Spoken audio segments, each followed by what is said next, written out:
ನಮ್ಮ ರಾಜಕಾರಣಿಗಳು ಮಣಿಪಾಲ್ ಹಾಸ್ಪಿಟ್ಲು ಅಥವಾ ಆಸ್ಟ್ರೋ ಇನ್ನು ಯಾವುದಾದ್ರು ಕಾರ್ಪೊರೇಟ್ ಹಾಸ್ಪಿಟ್ಲ್ಗೆ ಹೋಗಿ ತೋರಿಸ್ಕೋತಾರೆ. ಅವ್ರ ಮನೆಯವ್ರನ್ನ ಯಾವುದಾದ್ರೂ ಸರ್ಕಾರಿ ಆಸ್ಪತ್ರೆಗೆ ಹೋಗಿ ಟ್ರೀಟ್ಮೆಂಟ್ ತೊಗೊಂಡಿದ್ದಾರೆ? ಇಲ್ವೇ ಇಲ್ಲ. ಅವ್ರಿಗೆ ಗೊತ್ತಿದೆ ಸರ್ಕಾರಿ ಆಸ್ಪತ್ರೆಗೆ ಹೋದರೆ ಇರೋ ಜೀವನ ಹೊರಟೋಗ್ಬಿಡುತ್ತೆ ಅಂತ. ಇರೋದೇ ಅವನಿಗೆ 100 ಕೋಟಿ ಖರ್ಚು ಮಾಡಿ ನಾನು MLA ಆದರೆ ಅಥವಾ MP ಆದರೆ 200 ಕೋಟಿ ಖರ್ಚು ಮಾಡಿ ನಾನು ಸಮಾಜ ಸೇವೆಗೆ ಬರ್ತೀನಿ. ಈ ಹೋರಾಟ ಅಂದರೆ ಪಂಜಿನ ಮೆರವಣಿಗೆ ಮಾಡೋವಂಥದ್ದಲ್ಲ. ಹೋರಾಟ ಸೋಷಿಯಲ್ ಮೀಡಿಯಾದಲ್ಲಿ ಇದೆಯಲ್ಲ, ಸೋಷಿಯಲ್ ಮೀಡಿಯಾದಲ್ಲಿ ಹ್ಯಾಶ್ಟ್ಯಾಗ್ ಕ್ಯಾಂಪೇನ್ ಮಾಡಿ, ನಮಗೆ ಆರೋಗ್ಯ ಹಕ್ಕು ಬೇಕು, ನಿಮ್ಮ MLAಗಳಿಗೆ ಫೋನ್ ಮಾಡಿ ಕೇಳಿ ಆರೋಗ್ಯ ಹಕ್ಕು ಬೇಕು. ಯಾವುದೋ ಒಬ್ಬ ವ್ಯಕ್ತಿ ಸರ್ಕಾರಿ ಆಸ್ಪತ್ರೆಗೆ ಹೋದರೆ ಆರೋಗ್ಯ ಸೇವೆ ಸಿಗದೇ ಇದ್ದರೆ ಆವಾಗ ಅವನು ಕೇಸ್ ಹಾಕ್ಬೋದು. ನೀವೀಗ ಇದನ್ನ ಹೇಳ್ತಿದ್ರೆ ಅಂದರೆ ಡಾಕ್ಟ್ರಿಗೆ ಇದೆಲ್ಲ ಏನಕ್ಕೆ ಬೇಕು? ಡಾಕ್ಟ್ರ್ ಕೆಲಸ ಮಾಡ್ಕೊಂಡಿದ್ರೆ ಅವ್ರು ಆರಾಮಾಗಿರ್ಬೋದಲ್ವ ಅಂತಾರೆ. ಅಲ್ಲ, ನಿಜ ಅವ್ರು ಹೇಳ್ತಾ ಇರೋದು. ಒಬ್ಬ ಬೀಯಿಂಗ್ ಅ ರೆಸ್ಪಾನ್ಸಿಬಲ್ ಸಿಟಿಸನ್ ಆಗಿ, ಬೀಯಿಂಗ್ ಅ ಡಾಕ್ಟರ್ ಆಗಿ ನನ್ನಂಥವನು ಧ್ವನಿ ಎತ್ತೇ ಇದ್ರೆ ಇನ್ಯಾರೇ ಧ್ವನಿ ಎತ್ತಬೇಕು? ನಿಜ ಸರ್. ಇಲ್ಲಿ ನಾನು ಹೇಳ್ತಾ ಇದ್ದೇನೆ ಅಂದರೆ ಜನರಿಗೆ ಅರ್ಥ ಮಾಡಿಸ್ಬೇಕಾಗಿರೋದೇನು ಅಂದರೆ, ಬೀಯಿಂಗ್ ಡಾಕ್ಟರ್ ಆಗೋ ಮೊದಲು, ಒಬ್ಬ ಜರ್ನಲಿಸ್ಟ್ ಆಗೋ ಮೊದಲು, ಒಬ್ಬ ಲಾಯರ್ ಆಗೋ ಮೊದಲು, ಒಬ್ಬ ಕಾರ್ಮಿಕ ಆಗೋ ಮೊದಲು ಕೂಡ ರೆಸ್ಪಾನ್ಸಿಬಲ್ ಸಿಟಿಸನ್ ಆಗಿರ್ಬೇಕು ಅವನು ಅಂತಲ್ವಾ? ಅದನ್ನ ನಾನು ಹೇಳಕೊಟ್ಟಿದ್ದೆ. ಅದಾಗಬೇಕು. ಈಗ ನೀವು ಡಾಕ್ಟರ್ ಆದ ಕೂಡಲೇ ನಿಮ್ಮ ಕೆಲಸ ಮಾಡ್ತೀರಾ, ಒಂದಷ್ಟು ಪೇಷಂಟ್ ಟ್ರೀಟ್ ಮಾಡ್ತೀರಾ, ಅದಕ್ಕೊಂದಷ್ಟು ದುಡ್ಡು ಬರುತ್ತೆ, ಅದು ತಗೋತೀರಾ, ಇಲ್ಲ ಗೌರ್ಮೆಂಟೋ ಪ್ರೈವೇಟೋ ಮಾಡ್ತೀರಾ, ಅದು ನಿಮಗೆ ಜೀವನಕ್ಕಾಯ್ತು. ಆದರೆ ಒಂದು ಸೋಷಿಯಲ್ ರೆಸ್ಪಾನ್ಸಿಬಿಲಿಟಿ ಅನ್ನೋದು ಪ್ರತಿಯೊಬ್ಬನಿಗೂ ಬಂದಾಗ ಮಾತ್ರ. ಇಲ್ಲ, ನಾವು ಹುಟ್ಟಿದ್ದೀವಿ ಅಂದರೆ ಹುಟ್ಟಿಗೆ ಒಂದು ಸಾರ್ಥಕ ಇರಬೇಕಲ್ಲ, ಲೈಫ್ಗೆ ಒಂದು ಪರ್ಪಸ್ ಇರಬೇಕಲ್ಲ. ಯಾವ ಉದ್ದೇಶಕ್ಕೆ ನಾವು ಹುಟ್ಟಿದ್ದೀವಿ, ನಮ್ಮ ಗುರಿ ಏನು, ಸಮಾಜಕ್ಕೆ ನಮ್ಮ ಕೆಲಸ ಏನು? ನನ್ನನ್ನು ಹೊಟ್ಟೆ ತುಂಬಿಸ್ಕೊಳ್ಳೋದು ದೊಡ್ಡ ಕಷ್ಟ ಏನಿಲ್ಲ. ಆರ್ಥಿಕವಾಗಿ ಸಬಲನಾಗಿರೋನು, ಒಬ್ಬ ಡಾಕ್ಟರ್ ಆಗಿರೋನಿಗೆ ನನ್ನದೇ ಕ್ಲಿನಿಕ್ ಪ್ರಾಕ್ಟೀಸ್ ಇದೆ, ಹೊಟ್ಟೆ ತುಂಬ ಉಣ್ಣೋದಕ್ಕೆ ಏನೂ ತೊಂದರೆ ಇಲ್ಲ, ಆರ್ಥಿಕವಾಗಿ ಸಬಲವಾಗಿದೆ, ಫ್ಯಾಮ್ಲಿನೂ ಚೆನ್ನಾಗಿದೆ. ನಾನು ಚೆನ್ನಾಗಿದ್ದೀನಿ ಅಂದರೆ ಸಮಾಜ ಚೆನ್ನಾಗಿದ್ದರೆ ನಾನು ಚೆನ್ನಾಗಿದ್ದಂಗೆ ಅಲ್ವಾ? ನನ್ನ ಸಮಾಜದ ಭಾಗ ಅಲ್ಲ, ಅದು ಒಂದೇ ಅಲ್ಲಲ್ಲ. ಇವಾಗ ನಾವು ಹೊರಗಡೆ ನಾನು ಸಮಾಜದ ಪಾರ್ಟ್ ಆಗಿರೋ ನನ್ನ ರೋಲ್ ಅಲ್ವಾ? ಇದನ್ನು ನನ್ನ ರೋಲನ್ನು ನಾನು ಪ್ಲೇ ಮಾಡ್ತಾರಂಥದ್ದು. ಸಮಾಜದಲ್ಲಿರೋ ಎಲ್ರಿಗೂ ಬದಲಾಗಿ ಅಂತ ನಾನು ಹೇಳ್ತಾರಲ್ಲ, ನನ್ನನ್ನು ನಾನು ಬದಲಾಯಿಸ್ಕೊಳ್ತಾರಂಥದ್ದು, ನನ್ನನ್ನು ನಾನು ಪ್ರಶ್ನೆ ಮಾಡ್ಕೊತಾರಂಥದ್ದು. ನಾನು ಏನು ಮಾಡಿದೆ ಸಮಾಜಕ್ಕೆ, ನಾನು ಏನು ಮಾಡಬಲ್ಲೆ? ಜನ ಏನಂತಾರೆ ಅಂದರೆ, ಸರ್ ಬಿಡಿ, ಅವರು ಡಾಕ್ಟ್ರು, ಅವ್ರು 1 ಗಂಟೆ ಕೆಲಸ ಮಾಡಿದ್ರು ಒಂದಷ್ಟು ಸಾವಿರ ಆರಾಮಾಗಿ ದುಡಿತಾರೆ, ಅದಕ್ಕೆ ಅವರು ಎಲ್ರಿಗೂ ಫ್ರೀಯಾಗಿ ಏನಾದರೂ ಸ್ವಲ್ಪ ಬದಲಾವಣೆಗೆ ಹೊರಡ್ತಾರೆ, ಒಂದಷ್ಟು ಉದ್ದೇಶಗಳನ್ನ, ಒಂದಷ್ಟು ಒಳ್ಳೆ ಹೊಸ ವಿಚಾರಗಳನ್ನು ಹೇಳಿ ಸಮಾಜದಲ್ಲಿ ಬದಲಾವಣೆ ತೊಗೊಂಬನ್ನಿ ಅಂತಾರೆ. ಯಾಕೆಂದ್ರೆ ಅವರು ಡಾಕ್ಟ್ರು, ಅವರು 1 ಗಂಟೆ ದುಡಿದ್ರು ಒಂದಷ್ಟು ಸಾವಿರ ದುಡಿತಾರೆ, ಅವ್ರ ಬದುಕಿಗೆ ಆಗುತ್ತೆ, ಉಳಿದ ಟೈಮ್ ಕೊಡ್ತಾ ಇರ್ಬೋದು. ನಾವೇನು ಮಾಡೋದು, ನಾವು 10 ಗಂಟೆ 12 ಗಂಟೆ ದುಡಿದ್ರು ಕೂಡ ನಾವು ದುಡಿಯೋಕ್ಕಾಗೋದು 500, 400, 500, 1000 ದುಡಿದ್ರೆ ಹೆಚ್ಚು. ನಮಗೆ ಜೀವನ ಕಷ್ಟ ಇದೆ, ಅದನ್ನ ಹೆಂಗೆ ಅವರು ಹೇಳ್ತಾರಪ್ಪ ಡಾಕ್ಟ್ರು, ಬಟ್ ಮಾಡೋದು ಹೆಂಗೆ ಅಂತಾರೆ. ಇಲ್ಲ, ಜನ ಏನು ಮಾಡಬೇಕಾಗಿಲ್ಲ, ಗಂಟೆಗಟ್ಟಲೆ ಟೈಮನ್ನು ಸೋಷಿಯಲ್ ಮೀಡಿಯಾದಲ್ಲಿ ಕಳೀತಾರೆ. ಜನ ಏನು ಮಾಡ್ಬಂದ್ರೆ, ಆರೋಗ್ಯ ಮಾನವನ ಮೂಲಭೂತ ಹಕ್ಕು, ನಮಗೆ ಶಿಕ್ಷಣ ಹಕ್ಕು ಇದೆ, ರೈಟ್ ಟು ಎಜುಕೇಷನ್ನು, RTI ಅಂತ ರೈಟ್ ಟು ಇನ್ಫಾರ್ಮೇಷನ್, ಮಾಹಿತಿ ಹಕ್ಕು ಅಂತಿದೆ, ಆರೋಗ್ಯ ಹಕ್ಕು ಅಂತ ಕಾನೂನು ಜಾರಿ ಆಗ್ಬೇಕಂತ ಜನ ಸೋಷಿಯಲ್ ಮೀಡಿಯಾದಲ್ಲಿ ಕ್ಯಾಂಪೇನ್ ಮಾಡ್ಬೋದಲ್ಲ.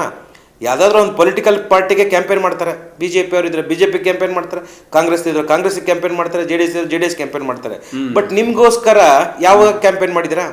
ನಮ್ಗೆ ಆರೋಗ್ಯ ಹಕ್ಕು ಬೇಕು, ನಮ್ಮ ತಂದೆ ತಾಯಿ ಆರೋಗ್ಯದಿಂದ ತೊಂದರೆ ಆದಾಗ, ನಮ್ಮ ಅಣ್ಣ ತಮ್ಮಂದಿರ ಆರೋಗ್ಯದಿಂದ ಬಳಲ್ತಾ ಇರುವಾಗ ನಿಮ್ಮ ಹಕ್ಕುಗಳಿಗೋಸ್ಕರ ನೀವು ಯಾವತ್ತು ಹೋರಾಟ ಮಾಡಿದಿರಾ? ನೀವು ಯಾವತ್ತು ಪ್ರೊಟೆಸ್ಟ್ ಮಾಡಿದಿರಾ? ನೀವು ಯಾವತ್ತು ನಿಮ್ಮ ಲೀಡರ್ಸ್ನ ಕೇಳಿದಿರಾ? ಯಾವತ್ತು ನಿಮ್ಮ ಬೀದಿಗೆ ಬಂದಿದ್ದೀರಾ? ನೀವು ಯಾವುದೋ ಒಂದು ಪಾರ್ಟಿಗೆ ಜೋತ್ ಬಿದ್ದು ಮಾರಾಟ ಆಗಿ ಅಥವಾ ಎಂಪ್ಲಾಯ್ ಆಗಿ ಕೆಲಸ ಮಾಡಿದ್ರೆ ಹೊರತಾಗಿ ನಿಮ್ಮ ಕಷ್ಟಕ್ಕೆ, ನಿಮ್ಮ ನೋವಿಗೆ ಧ್ವನಿ ಎತ್ತಿದ್ದು ನಿಮ್ಮ ಆರೋಗ್ಯಕ್ಕೋಸ್ಕರ ಅಥವಾ ನಿಮ್ಮ ಶಿಕ್ಷಣ ಹಕ್ಕಿಗೋಸ್ಕರ, ಆರೋಗ್ಯ ಹಕ್ಕಿಗೋಸ್ಕರ ಎಲ್ಲಿ ಫೈಟ್ ಮಾಡಿದ್ದಿದೆ? ಜನ ಕೇಳ್ಕೊಬೇಕಾಗಿದ್ದಲ್ಲ, ಅವ್ರ ಆತ್ಮ ಕೇಳ್ಕೊಬೇಕಾಗಿರೋಂಥದ್ದು. ಒಂದು 5 ನಿಮಿಷ ಕೊಡಿ ಸಾಕು. ರೀಲ್ಸ್ 1 ಗಂಟೆ ನೋಡ್ತೀರಾ, 5 ನಿಮಿಷ ಯಾವುದೋ ಒಂದು ಸಮಾಜಕ್ಕೋಸ್ಕರ ಇಡೀ ನಿಮ್ಮ ವ್ಯವಸ್ಥೆ ಸುಧಾರಣೆ ಕೊಡಿ ಅಂತ ಹೇಳ್ತಾ ಇದ್ದೀರಾ. ನೀವು ಹೋರಾಟ ಅಂದರೆ ಬೀದಿಗೆ ಪಂಜಿನ ಮೆರವಣಿಗೆ ಮಾಡೋವಂಥದ್ದಲ್ಲ. ಹೋರಾಟ ಸೋಷಿಯಲ್ ಮೀಡಿಯಾದಲ್ಲಿ ಇದೆಯಲ್ಲ, ಸೋಷಿಯಲ್ ಮೀಡಿಯಾದಲ್ಲಿ ಹ್ಯಾಶ್ಟ್ಯಾಗ್ ಕ್ಯಾಂಪೇನ್ ಮಾಡಿ, ನಮಗೆ ಆರೋಗ್ಯ ಹಕ್ಕು ಬೇಕು, ನಿಮ್ಮ MLAಗಳಿಗೆ ಫೋನ್ ಮಾಡಿ ಕೇಳಿ ಆರೋಗ್ಯ ಹಕ್ಕು ಬೇಕು, ನಮ್ಮ ಸರ್ಕಾರಿ ಹಾಸ್ಪಿಟ್ಲಲ್ಲಿ ಡಾಕ್ಟ್ರ್ ಬರ್ತಾ ಇಲ್ಲ, ನರ್ಸ್ ಬರ್ತಾ ಇಲ್ಲ, ನರ್ಸ್ ಬಂದರೆ ಮೆಡಿಸಿನ್ ಸಿಗ್ತಾ ಇಲ್ಲ, ಮೆಡಿಸಿನ್ ಸಿಗ್ತಾ ಇದ್ದು ಸಬ್ ಸ್ಟ್ಯಾಂಡರ್ಡ್ ಸಿಗ್ತಾ ಇದೆ. ಈ ಥರದನ್ನ ಪ್ರಶ್ನೆನೇ ಮಾಡಲ್ಲ ನಾವು. ಅದು ಸರ್ಕಾರ ಈಗ ಹೆಂಗಾಗಿದೆ ವ್ಯವಸ್ಥೆ ಅಂದರೆ, ಈಗ ನಾವು ಹಾಸ್ಪಿಟ್ಲ್ ಅಂತಂದ್ರೆ ಪ್ರೈವೇಟಿಗೆ ಹೋಗ್ಬಿಡು, ಇನ್ಶೂರೆನ್ಸ್ ಮಾಡಿಸ್ಕೊ, ಏನೋ ಮಾಡು, ಇಲ್ಲ ಸಾಲ ಮಾಡ್ಕೊ, ಏನೋ ಮಾಡು, ಹುಷಾರಿಲ್ಲ ಅಂದ್ರೆ ಪ್ರೈವೇಟ್ ಹಾಸ್ಪಿಟ್ಲ್ಗೆ ಹೋಗ್ಬಿಡು, ಗೌರ್ಮೆಂಟ್ಗೆ ಹೋಗ್ಲೇಬೇಡ ಅನ್ನೋ ಥರ ಇದೆ ಪರಿಸ್ಥಿತಿ. ಹಿಂಗಾಗಿದ್ದೆ ಯಾಕೆ? ಕಾರಣ ಏನಂದ್ರೆ, ಜನ ಕೇಳದೆ ಇರೋದಕ್ಕೆ ಡಾಕ್ಟರ್ ಆಗಿರೋಂಥದ್ದು. ಈಗ ಹಾಸ್ಪಿಟಲ್ಸು ಓಪನ್ ಮಾಡ್ತಾರೆ. ಈಗ ನಮ್ಮ ಕ್ಲಿನಿಕ್ಸ್ ಇದೆ, 106 ನಮ್ಮ ಕ್ಲಿನಿಕ್ಸ್ ಇದೆ. ನಾನು ಬಿಜಾಪುರಕ್ಕೆ ಹೋಗಿದ್ದೆ, ನಮ್ಮ ಕ್ಲಿನಿಕ್ಕು ಒಂದು ಕ್ಲಿನಿಕ್ಕಿಗೆ ಹೋಗಿದ್ದೆ. ಕ್ಲಿನಿಕ್ ಒಳಗಡೆ ಇದೆ, ಕ್ಲಿನಿಕ್ ಎಲ್ಲಿದೆ ಅಂತಲೇ ಗೊತ್ತಾಗಲ್ಲ. ಆಯುಷ್ ಹಾಸ್ಪಿಟ್ಲ್ ಇದೆ, ಅಲ್ಲೊಂದು ಆಯುಷ್ ಹಾಸ್ಪಿಟ್ಲ್ ಒಳಗಡೆ ಒಂದು ನಮ್ಮ ಕ್ಲಿನಿಕ್ ಇದೆ. ಜನಕ್ಕೆ ಗೊತ್ತೇ ಆಗಲ್ಲ, ಬೋರ್ಡು ಇಲ್ಲ ಅಲ್ಲಿ, ಡಾಕ್ಟ್ರು ಇಲ್ಲ, ಯಾರು ಇಲ್ಲ. ಹಾಗಾದರೆ ಕ್ಲಿನಿಕ್ದ ಉದ್ದೇಶ ಏನು, ಮೂಲ ಉದ್ದೇಶ ಏನು? ಡಾಕ್ಟರ್ಸ್ ನಮ್ಮ ಕ್ಲಿನಿಕ್ದ ಉದ್ದೇಶ ಆಮ್ ಆದ್ಮಿ ಪಾರ್ಟಿ ಹೇಗೆ ಮೊಹಲ್ಲಾ ಕ್ಲಿನಿಕ್ತು ಅದೇ ಉದ್ದೇಶದಿಂದ ಮಾಡಿದ್ರು. ಈಗ ಜನರಲ್ ಕ್ಲಿನಿಕ್ಗಳು ಹೇಗಿದೆ, ಜನರಲ್ ಕ್ಲಿನಿಕ್ಗೆ ಹೋಗಬಾರ್ದು, ಜನ ಎಲ್ಲ ಜನರಲ್ ಪೇಷಂಟ್ಸ್ ಎಲ್ಲ GP ಪೇಷಂಟ್ಸ್ ಎಲ್ಲ ಈ ಕ್ಲಿನಿಕ್ಗೆ ಹೋಗಲಿ, ಬೇರೆ ಪೇಷಂಟ್ಸ್ ಎಲ್ಲ ಟರ್ಷರಿ ಕೇರು ಸೆಕೆಂಡರಿ ಕೇರು ಹೋಗಲಿ ಅಂತ ಆ ಉದ್ದೇಶದಿಂದ ಸರ್ಕಾರ ಮಾಡ್ತು. ಹೌದು. ಬಟ್ ಕಾರ್ಯರೂಪಕ್ಕೆ ಎಷ್ಟು ಜನ ಬಂತು? ಒಂದು ಸ್ಕೀಮನ್ನು ಒಂದು ಪ್ರೋಗ್ರಾಮ ಮಾಡೋದಕ್ಕೆ ಅಥವಾ ಒಂದು ಸ್ಕೀಮ್ ಮಾಡಿದ್ದು ಒಂದು ಸ್ಕ್ಯಾಮ್ ಮಾಡೋದಕ್ಕೆ ಅಂತ ಏನಂದರೆ ಒಂದು ಕ್ಲಿನಿಕ್ ಅಪ್ಪ, ನಮ್ಮ ಕ್ಲಿನಿಕ್ ಅಂದರೆ ಒಂದು ಕ್ಲಿನಿಕ್ಗೆ ಕನಿಷ್ಠ ಸೆಟಪ್ ಮಾಡ್ಬೇಕಂದ್ರೆ 10-15 ಲಕ್ಷ ಖರ್ಚಾಗುತ್ತೆ. ಇನ್ವೆಂಟ್ರಿ ಮಾಡ್ತಾರೆ, ತರಿಸ್ತಾರೆ, ಇಕ್ವಿಪ್ಮೆಂಟ್ಸ್ ತರ್ತಾರೆ, ಇಟ್ಬಿಡ್ತಾರೆ, ಏನು ಮಾಡೋದಿಲ್ಲ, ಅದರಿಂದ ಕಮಿಷನ್ ಬರುತ್ತೆ, ಮುಗ್ದೋಯ್ತು. ಈಗ ನಿಮ್ಗೆ ಗೊತ್ತಿದೆ ರಾಜಕಾರಣಿಗಳು ಈಗ ಸಿಮೆಂಟು ಮತ್ತು ಜಲ್ಲಿ ಮತ್ತು ಸ್ಟೀಲಲ್ಲೇ ದುಡ್ಡು ಬರೋದು. ಅವ್ರು ಕಟ್ಟಡ ಕಟ್ಟೋದಂಥದ್ದು ಏನಾದರೂ ಇದ್ದರೆ, ರೋಡ್ ಹಾಕೋದಾಗಿದ್ದರೆ ಇಮಿಡಿಯೇಟಾಗಿ ಕೆಲಸ ಮಾಡ್ತಾರೆ. ಜನ ಕೇಳ್ದಿದ್ರೂ ಟಕ್ಕನಾಗಿ ಮಾಡ್ತಾರೆ ಆ ಕೆಲಸನ. ಆದರೆ ಆಸ್ಪತ್ರೆ ಕಟ್ಟಿ, ಸ್ಕೂಲ್ ಕಟ್ಟಿ, ನಮ್ಮ ಸರ್ಕಾರ ಶಾಲೆಗಳು 1400 ಸರ್ಕಾರಿ ಶಾಲೆಗಳು ಮುಚ್ಚೋಗಿದೆ. ಎಷ್ಟೋ PHCಗಳು ಮುಚ್ಚೋಗ್ತಾ ಇದ್ದಾವೆ. ಎಷ್ಟೋ PHCL ಡಾಕ್ಟರ್ಸ್ಗಳಿಗೆ ಇಲ್ಲ, ನರ್ಸ್ಗಳಿಲ್ಲ, ವೇಕೆನ್ಸಿ ಇದೆ. ಆಯುಷ್ ಡಿಪಾರ್ಟ್ಮೆಂಟಲ್ಲಿ ಕಾಲ್ಫಾರ್ಮೇ ಮಾಡಿಲ್ಲ ಆಯುಷ್ ಡಾಕ್ಟರ್ಸ್ಗೆ. ಇದುವರೆಗೆ ಕಾಲ್ಫಾರ್ಮ್ ಮಾಡೋದಿಲ್ಲ ಅಂತ ಒಂದು ಆರ್ಡ್ರನ್ನು ಪಾಸ್ ಮಾಡಿದ್ದಾರೆ, ಆಯುಷ್ ಡಾಕ್ಟರ್ಸ್ ನೇಮಕಾತಿ ಮಾಡ್ಕೋತಾ ಇಲ್ಲ ಅಂತ. ಕಾರಣ ಏನಂದರೆ ಸರ್ಕಾರದ ಜವಾಬ್ದಾರಿ. ಸರ್ಕಾರ ಯಾವಾಗ ರೆಸ್ಪಾನ್ಸಿಬಿಲಿಟಿ ತಗೊಳುತ್ತಂದರೆ ಜನ ರೆಸ್ಪಾನ್ಸಿಬಲ್ ಆಗಿ ಪ್ರಶ್ನೆ ಮಾಡಿದ್ರೆ ಮಾತ್ರ ಸರ್ಕಾರ ಎಚ್ಚೆತ್ಕೊಳ್ಳುವಂಥದ್ದು. ಇಲ್ದಿದ್ರೆ ಸರ್ಕಾರಕ್ಕೆ ಏನಾಗಿದೆ? ಸರ್ಕಾರ ಅಂದರೆ ನಾವೇ ಅಲ್ವಾ, ಸರ್ಕಾರದ ಭಾಗ ನಾವೇ. ಅಂದರೆ ನಾವೇ ಹುಟ್ಟಾಕಿರೋದಂತಲ್ಲ. MLAಗಳು MP ಗಳು ಎಲ್ಲಿಂದನೇ ಹುಟ್ಟಾಕಿ ಬಂದಿರೋದಲ್ಲ, ನಮ್ಮ ಮತದಿಂದ ಬಂದಿರೋಂಥದ್ದಲ್ವಾ. ಈಚ್ ಆ್ಯಂಡ್ ಎವ್ರಿ ವೋಟರ್ಸಿಂದನೇ ಅವ್ರಾಗಿರೋಂಥದ್ದಲ್ಲ. ಬಟ್ ದುರಾದೃಷ್ಟ ಅಂದರೆ ಮ್ಯಾಂಡೇಟ್ರಿ. ಈಗ 100 ಜನ ವೋಟರ್ಸ್ ಇದ್ರೆ ಅಂದರೆ ಒಬ್ಬ MLA ಆಗ್ತಾನೆ, ಅದು 25-30% ಓಟ್ ತೊಗೊಂಡ್ರೆ ಅವನೇ MLA. 70% ಜನ ವಿರೋಧ ಇರ್ತಾರೆ, 50% ಜನ ಓಟೇ ಹಾಕಲ್ಲ. ಇನ್ನು 50ರಲ್ಲೇ ಇದು ಆಗೋದಲ್ಲ. ಹೀಗಾದಾಗ ಅದು ಹೆಂಗೆ ಡೆಮಾಕ್ರಸಿ ಅಂತ ಹೆಂಗೆ ಕೇಳಾಗುತ್ತೆ? 100% ವೋಟಿಂಗ್ ಎಲ್ಲಾಗುತ್ತೆ. 100% ವೋಟಿಂಗ್ ಆದರೆ ಇಟ್ಸ್ ಅ ಡೆಮಾಕ್ರಸಿ. 50% ವೋಟಲ್ಲಿ ಯಾರೋ ಒಂದು 25 ತೊಗೊಂಡಿರೋನು ವಿನ್ ಆಗಿಬಿಡ್ತಾನೆ, ಇನ್ನು 50 ಜನ ಮ್ಯೂಟ್ ಆಗಿರ್ತಾರೆ. ಆದಾಗ ಕಂಪ್ಲೀಟ್ ಡೆಮಾಕ್ರಸಿ ಅಂತ ಅನ್ನೋಕ್ಕಾಗಲ್ಲ. ಹೌದು, ಮ್ಯಾಂಡೇಟ್ರಿ. ಏನು ಬೆಂಗಳೂರು ನಂತ ಸಿಟಿಯಲ್ಲಿ ಇದೆ 50% ವೋಟಿಂಗ್ ಆದರೆ ಅದರಲ್ಲಿ 20% ಬಂದವನೇ ವಿನ್ನರು. ಅದು ಬಿಡಿ, ನೀವು ಕೂಡ ಇಲ್ಲಿ ಬೆಂಗಳೂರಲ್ಲಿದ್ದು ನೀವು ಸಿಂದಗಿಲಿ ಸ್ಪರ್ಧೆ ಮಾಡಿದ್ರಿ ಅಲ್ವಾ? ಸಿಂದಗಿಯಿಂದ ಸ್ಪರ್ಧೆ ಮಾಡಿದ್ರಿ, ಬೆಂಗಳೂರಲ್ಲಿ ಕೂಡ ಪ್ರಯತ್ನ ಮಾಡಿದ್ರಿ. ಯಾವ್ದಾದ್ರು ಪಾರ್ಟಿಯಿಂದ ಪ್ರಯತ್ನ ಮಾಡ್ತಾ ಇದ್ರ ಹೇಗೆ? ಈಗ ನಿಮ್ಮ ರಾಜಕೀಯ KRS ಪಾರ್ಟಿಯಿಂದ ಕಂಟೆಸ್ಟ್ ಮಾಡಿದ್ದೆ. ನಾನು KRS ಪಾರ್ಟಿಯಲ್ಲಿ ಕಲ್ತಿರೋಂಥದ್ದು ಸತ್ಯ ಪ್ರಾಮಾಣಿಕ ಜನಪರ ರಾಜಕಾರಣಿ ಅಂತ. ಅಲ್ಲೇನೋ ನಾವು ದುಡ್ಡು ಖರ್ಚು ಮಾಡಿಲ್ಲ, ಜನರಿಂದ ದೇಣಿಗೆ ಎತ್ತಿ 1 ಓಟು 1 ನೋಟು ಅಂತ ನಮ್ಮ ಗೋಪಾಲ್ ಗೌಡ್ರ ಆಶೆ ಅಂತೆ ನಾವು ಜನರಿಂದ ದುಡ್ಡು ಕಲೆಕ್ಟ್ ಮಾಡಿ ಕ್ಯಾಂಪೇನ್ ಮಾಡಿರೋಂಥದ್ದು. ಹಾಗಾಗಿ ಕಳ್ಕೊಳ್ಳೋದೇನಿಲ್ಲ. ಜನರ ಸಹಭಾಗಿತ್ವದಲ್ಲಿ ನಾವು ರಾಜಕಾರಣ ಮಾಡಿದರೆ ಮಾತ್ರ ಒಳ್ಳೆಯ ರಾಜಕಾರಣ ಆಗಕ್ಕೆ ಸಾಧ್ಯ.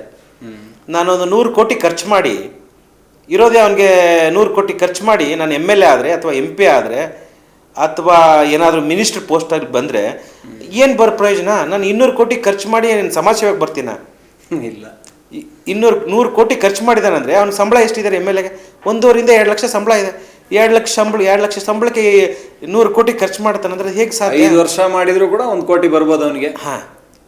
ಅವ್ನು ಬರ್ತಾನಂಥದ್ದು ದಂಧೆ ಮಾಡೋದಕ್ಕೆ, ಪ್ರೊಫೆಷ್ನಲ್ ಬಿಸ್ನೆಸ್ ಮಾಡೋದಕ್ಕೆ.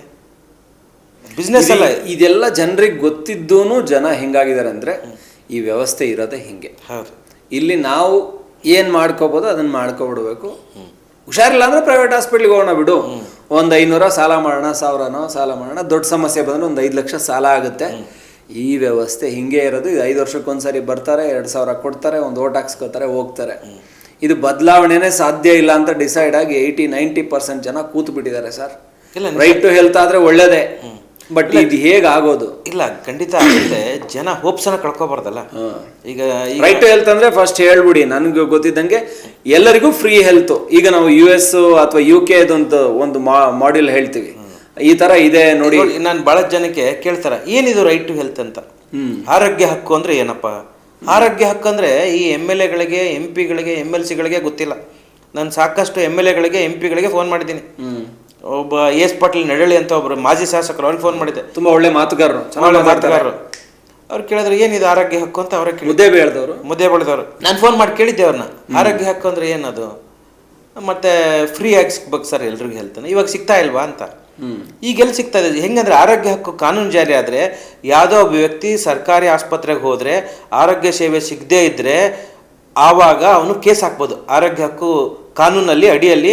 ಅದಕ್ಕೆ ಅಲ್ಲಿರೋ ಡಾಕ್ಟರ್ ರೆಸ್ಪಾನ್ಸಿಬಲ್ಲು, ಅಲ್ಲಿರೋಂಥ taluka health officer responsible, DHO responsible, ಆಮೇಲೆ ಹೆಲ್ತ್ ಮಿನಿಸ್ಟ್ರು. ಹಿಂಗೆ ಒಂದು ಕಾನೂನು ಅಡಿಯಲ್ಲಿ ಬೇಕಲ್ಲ. ಈಗ ಆರೋಗ್ಯ ಸಿಗದೇ ಇದ್ರೆ ನಿನ್ನ ಹಣೆ ಬರ ಅಂತಾರೆ ಇವಾಗ. ಅವಾಗ ಕಾನೂನು ಅಡಿಯಲ್ಲಿ ಬಂದರೆ ಆವಾಗ ಅದಕ್ಕೆ ಒಂದು ರೆಸ್ಪಾನ್ಸಿಬಿಲಿಟಿ ಇರುತ್ತಲ್ಲ. ಅವ್ರು ಕೋರ್ಟ್ಗೆ ಹೋಗ್ಬೋದು, ಕೇಸ್ ಹಾಕ್ಕೋಬೋದು. ಪ್ರತಿಯೊಬ್ಬರಿಗೆ ₹1 ಹಿಡಿದು 1 ಕೋಟಿವರೆಗೆ ಆರೋಗ್ಯ ಸೇವೆ ಸಿಗಬೇಕಲ್ಲ. MLAಗಳಿಗೆ MP ಗಳಿಗೆ ಅವನು US ಹೋಗಿ ತೋರಿಸ್ಕೊಂಬರ್ಬೋದು, ಇವನಿಗೆ ಇಲ್ಲೇ ಹತ್ತಿರದಿರೋವಂಥ ಗೌರ್ಮೆಂಟ್ ಹಾಸ್ಪಿಟ್ಲಿಗೆ ಹೋಗಿ ತೋರಿಸ್ಕೊಳಕ್ಕಾಗಲ್ಲ. ಅಷ್ಟು ಚೆನ್ನಾಗಾಗಿದ್ದರೆ ನಮ್ಮ ರಾಜಕಾರಣಿಗಳು ಮಣಿಪಾಲ್ ಹಾಸ್ಪಿಟ್ಲು ಅಥವಾ ಆಸ್ಟ್ರೋ ಇನ್ನು ಯಾವುದಾವುದೋ ಕಾರ್ಪೊರೇಟ್ ಹಾಸ್ಪಿಟ್ಲಿಗೆ ಹೋಗಿ ತೋರಿಸ್ಕೋತಾರೆ. ಅವ್ರ ಮಕ್ಕಳನ್ನ ಅವ್ರ ಮನೆಯವ್ರನ್ನ ಯಾವುದಾದ್ರೂ ಸರ್ಕಾರಿ ಆಸ್ಪತ್ರೆಗೆ ಹೋಗಿ ಟ್ರೀಟ್ಮೆಂಟ್ ತೊಗೊಂಡಿದ್ದಾರೆ? ಇಲ್ವೇ ಇಲ್ಲ. ಅವ್ರಿಗೆ ಗೊತ್ತಿದೆ ಸರ್ಕಾರಿ ಆಸ್ಪತ್ರೆಗೆ ಹೋದರೆ ಇರೋ ಜೀವನ ಹೊರಟೋಗ್ಬಿಡುತ್ತೆ ಅಂತ, ಅದಕ್ಕಾಗಿ ಅವ್ರು ತೊಗೊಳ್ಳೋದೇ ಇಲ್ಲ. ನೀವು ಹೇಳಿದ್ರಿ ಅವಾಗ, ಈಗ ಇದು ಫಿನ್ಲ್ಯಾಂಡ್ ಇದೆ ನಮ್ಮ ದೇಶ. ಯಾವ ದೇಶದ Finland ಎಜುಕೇಷನಲ್ಲಿ number 1, happiest country number 1 ಆಗಿರುತ್ತೆ ಎಜುಕೇಷನ್ನು. ಮತ್ತು ಈಗ ಇದು ಲಂಡನ್ ಇದೆ. UK ಅಲ್ಲಿ ಪ್ರೈವೇಟ್ ಹಾಸ್ಪಿಟ್ಲೇ ಇಲ್ಲ, ಎಲ್ಲ ಗೌರ್ಮೆಂಟ್ ಹಾಸ್ಪಿಟ್ಲೇ. ಸರ್ಕಾರದ ದುಡ್ಡಲ್ಲೇ ಸರ್ಕಾರಿ ಆಸ್ಪತ್ರೆಗಳಲ್ಲೇ, ಸರ್ಕಾರಿ ಆಸ್ಪತ್ರೆ ಅಂತವು ಎಲ್ರಿಗೂ ₹1 ಅದು ಫುಲ್ಲು ಅವ್ರಿಗೆ ಏನೇನು ಹೆಲ್ತ್ ಬೇಕೋ ಅದೆಲ್ಲ ಸರ್ವಿಸ್ ಕೊಡ್ತಾರೆ. ಯಾಕೆ ನಮ್ಮ ದೇಶದಲ್ಲಿ ಕೊಡೋಕ್ಕಾಗಲ್ಲ? ನಮ್ಮ ದೇಶದಲ್ಲಿ ಕೊಡೋಕ್ಕಾಗುತ್ತೆ ಸರ್. ನಮ್ಮ ದೇಶ ಬಡತನ ದೇಶ ಅಲ್ಲ. ನಮ್ಮ ದೇಶ ತುಂಬ ಸಮೃದ್ಧವಾಗಿರೋಂಥ ದೇಶ. ನಮ್ಮ ದೇಶದಲ್ಲಿ ಸಾಕಷ್ಟು ಟ್ಯಾಕ್ಸ್ ಕಲೆಕ್ಟ್ ಆಗುತ್ತೆ, ಸಾಕಷ್ಟು ರಿಸೋರ್ಸಸ್ ಇದೆ. ಪ್ರಾಪರಾಗಿ ಯುಟಿಲೈಸ್ ಮಾಡ್ತಾ ಇಲ್ಲ. ಪೊಲಿಟಿಕಲ್ ವಿಲ್ ಇಲ್ಲ. ಎಲ್ರಿಗೂ ಮೋಟಿವ್ ಇರೋವಂಥದ್ದು ಒಂದು ಕುಕ್ಕರೋ, ಒಂದು ನಿಕ್ಕರೋ, ಒಂದು ಲಿಕ್ಕರೋ ಕೊಟ್ಕೊಂಡ್ಬಂದು ಜನರನ್ನ ಬಿಕಾರಿ ಮಾಡಿಬಿಟ್ಟಿದ್ದಾರೆ. ಏನು ಪ್ರತಿ ವರ್ಷ ಕುಕ್ಕರ್ ಬೇಕೇ ಬೇಕಾ ಅವ್ರಿಗೆ?